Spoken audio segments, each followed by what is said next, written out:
നാഗർകോയിൽ യാത്രയിൽ യാദർച്ഛികമായാണ് ചുങ്കൻ കടയെക്കുറിച്ച് കേട്ടതും കാണണം എന്ന് തോന്നിയതും. മൺപാത്രങ്ങളുടെ ഉപയോഗം കുറഞ്ഞു വന്നുകൊണ്ടിരിക്കുന്ന ഈ കാലത്തും അതിൻ്റെ ഉൽപാദനവും വിപണനവും ഒരു ഉപജീവന മാർഗമായി സ്വീകരിക്കുന്ന ഒരു കൂട്ടം ആളുകളെ ചുങ്കൻ കടയിലെത്തിയാൽ നമുക്ക് കാണാം. വളരെ കുറഞ്ഞ സമയം കൊണ്ട് കളിമണ്ണിൽ നിന്ന് പാത്രങ്ങൾ ഉണ്ടാക്കുന്നതും അതവർ അനായാസം കൈകാര്യം ചെയ്യുന്നതും മടുപ്പില്ലാതെ നമുക്ക് എത്ര നേരം വേണമെങ്കിലും നോക്കി നിൽക്കാം. ഒരു രൂപവുമില്ലാത്ത നിസ്സാരമായ കളിമണ്ണ് എത്ര വേഗതയിലാണ് അവർ പാത്രങ്ങളാക്കി രൂപപ്പെടുത്തിയെടുക്കുന്നത്. അത്ഭുതകരമായ കാഴ്ച എന്ന് മാത്രമേ ഇതിനെ പറയാനാകൂ. രൂപപ്പെടുത്തിയെടുത്ത പാത്രങ്ങളുടെ ചുവട്ടിൽ ആദ്യം ദ്വാരമുണ്ടാകും.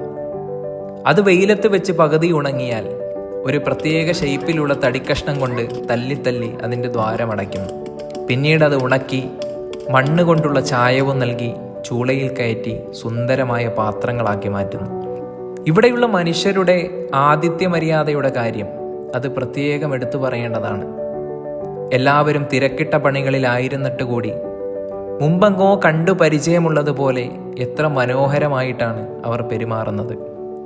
ഞങ്ങൾ പോയതൊരു ഉച്ചസമയമായതുകൊണ്ടായിരിക്കാം വല്ലതും കഴിച്ചോ എന്നും കഴിക്കുന്നോ എന്നുമായിരുന്നു എല്ലാവരുടെയും ചോദ്യം. ഇപ്പോഴും ഇങ്ങനെയുള്ളവർ ഉണ്ടോ എന്ന് പോലും തോന്നിപ്പിക്കുന്ന, സ്നേഹിക്കാൻ മാത്രം അറിയാവുന്ന ഒരുപിടി മനുഷ്യരാണ് ഇവിടെ ജോലി ചെയ്യുന്നത്. യാത്രകൾ ഇഷ്ടപ്പെടുന്നവർ ഈ അക്കൗണ്ട് ഫോളോ ചെയ്യാൻ മറക്കണ്ട. മറ്റൊരു യാത്രയുടെ വിശേഷങ്ങളുമായി വീണ്ടും നമുക്ക് കാണാം.